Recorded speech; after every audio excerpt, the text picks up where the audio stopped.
అండి, welcome to మా ఇంటి మనపై కిచెన్. ఇవాళ మనము కందిపప్పు కర్రీ చేద్దాము. ఇక్కడ నేను ముందుగానే కందిపప్పు బాయిల్ చేసి పెట్టినాను, హాఫ్ బాయిల్ చేసి పెట్టుకోవాలి. ఓకే అండి, ఇప్పుడు కడాయి పెట్టుకోవాలి. అందులో 1 టేబుల్ స్పూన్ ఆయిల్ వేసుకున్న తర్వాత ఆవాలు, జీలకర్ర, మినపప్పులు వేసుకోవాలి. అవి చిట్టపట్టమన్న తర్వాత మనం సన్నగా కట్ చేసి పెట్టుకున్న ఆనియన్ ముక్కలు కూడా వేసుకోవాలి. తర్వాత ఇప్పుడు పచ్చిమిర్చి వేసుకోవాలి. ఆ తర్వాత కరివేపాకు కూడా వేసుకోవాలి.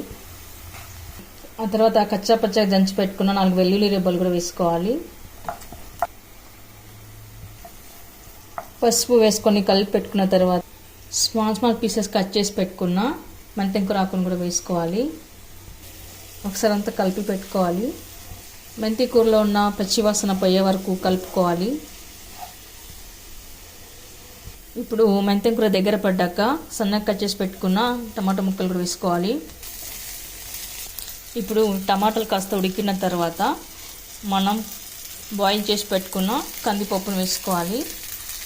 ఒకసారి బాగా కలుపుకోవాలి. ఇప్పుడు కలిపి పెట్టుకున్న తర్వాత కొద్దిగా కారం, రెడ్ చిల్లీ పౌడర్ వేసుకోవాలి. తర్వాత కొద్దిగా సాల్ట్, ధనియా పౌడర్ ఇవన్నీ వేసాక బాగా కలుపుకోవాలి. ఆ తర్వాత ఇప్పుడు మనం పప్పు ఉడకబెట్టుకున్న వాటర్ వేసుకోవాలి.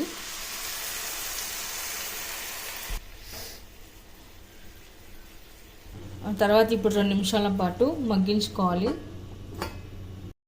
ఇప్పుడు మనకి పప్పులో ఉన్న వాటర్ అంతా ఇంకిపోవాలండి. ఇంకిపోయినాక పప్పు దగ్గర పడ్డాక అప్పుడు స్టవ్ ఆఫ్ చేసుకోవాలి.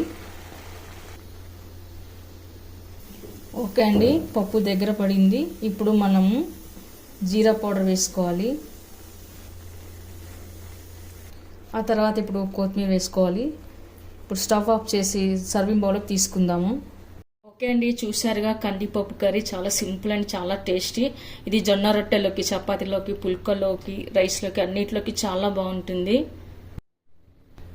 మీరు కూడా ఒకసారి ట్రై చేయండి. మీకు ఎలా కుదిరిందో కామెంట్స్లో పెట్టండి. లైక్ చేయండి, షేర్ చేయండి. తప్పకుండా మన ఛానల్ని సబ్స్క్రైబ్ చేయండి. Thank you for watching.